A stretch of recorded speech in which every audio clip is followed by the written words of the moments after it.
বাপ মরলে বাপ পাওয়া যায়, মা মরলে মা পাওয়া যায়, কিন্তু বউ মরলে বউ পাওয়া যায় না।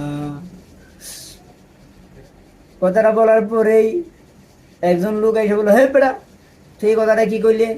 বাপ মারলে বাপ পাওয়া যায়, মা মরলে মা পাওয়া যায়, বউ মরলে বউ পাওয়া যায়। তুই তো বেটা আসলে খারাপ একটা লোক, তাহলে আজকে তোর বিচার হইব। পরে গেলাম সালিশে। সালিশে যাওয়ার পরে আমাকে যখন সালিশের মাতবর জিগাইলো, তুমি এই কথা কেন বললা যে বাপ বললে বাপ মা পাওয়া যায়, মা বললে মা পাওয়া যায়, কিন্তু বউ মরলে বউ পাওয়া যায় না?